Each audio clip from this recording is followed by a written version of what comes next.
to invest in index funds for beginners.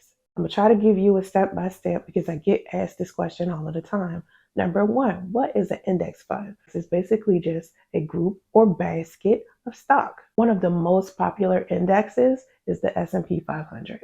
The S&P 500 is basically an index that tracks the top 500 companies, the companies that are performing the best. So once you invest in this specific index fund, it will buy pieces of those companies, which is basically what stock is. It's a piece of a company. Now, here's the thing. You would want to do something like this if you don't want to handpick your own stock. But if you want to be safe and low risk, it would make sense for you to invest in an index. Now, you can only buy stock or shares from a public company. So let's say, for example, you wanted to buy a couple of shares of YouTube. You would buy that individually. But if you buy into an index fund, you're not just buying into YouTube. You're buying into the top 500 companies, which could hypothetically, and I'm just saying because I don't know all 500, could be Apple, Tesla, Disney. You can buy individual stock on Cash App or on the public app. I love the public app. That's where I first started learning about the stock market. Now, what kind of index fund should you be out here trying to get?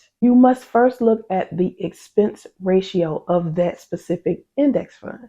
An expense ratio is basically how much money the index fund is going to take off top of whatever it is that you're making yearly. You might want to make sure that is extremely low. It needs to be below 0.05. Sound right to me. For example, Vanguard, their expense ratio is 0.03%. So that means you'll only have to pay 30 cents for every $1,000 that you invest inside of their index. They have to be reporting your returns accurately. If they aren't doing that, if they aren't the type of company to do that, then you don't need to be trying to buy index funds from them. That means you don't need to be trying to invest in their specific index fund. You need to find a company that is on point with that. So if you haven't picked up on this yet, an index fund is basically tracking your stock for you. But if you go out there and you buy individual stock on your own, you have to track your own stock. That's all it's about. Do you have any questions so far? Can you relate to anything that I'm saying? Please make sure you put a comment inside of my comment section.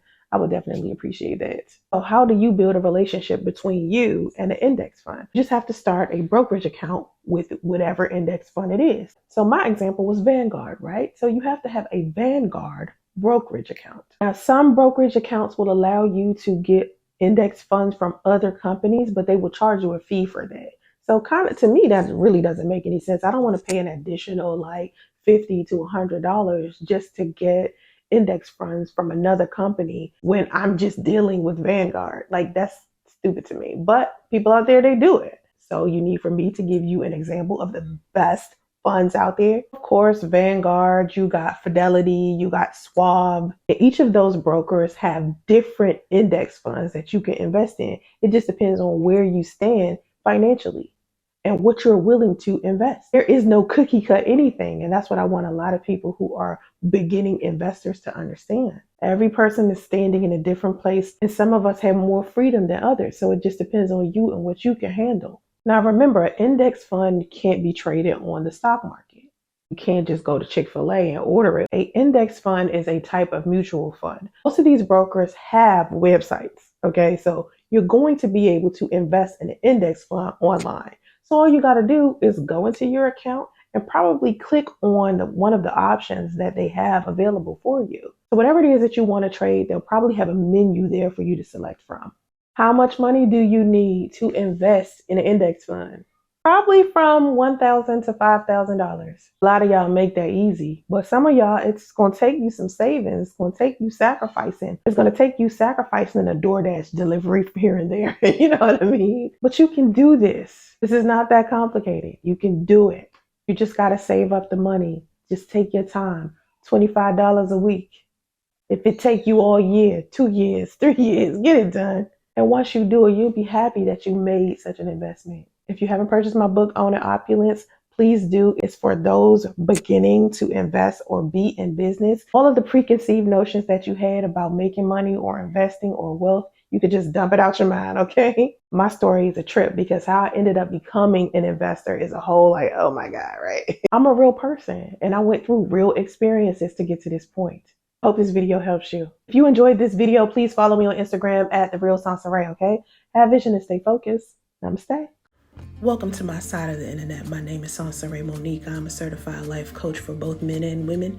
I have a 50-50 audience, so I try to play fair with both genders. I'm gonna keep it real with both of y'all. Everybody can improve because everybody is a part of the problem. I want everyone to unify and produce loving unions. Hopefully you do too. There is no gender war here. I promote positive perspectives and healthy debate, so be careful what you post inside of my comment section. It is very much okay to disagree, but have emotional intelligence and release toxicity elsewhere, ladies and gents. Don't take it out on each other. Make sure you follow me on all of my socials. Go to SonceraeMonique.com to purchase any of my books or to sign up on any of my membership sites. Thank you for spending time with me. Have vision and stay focused. Namaste.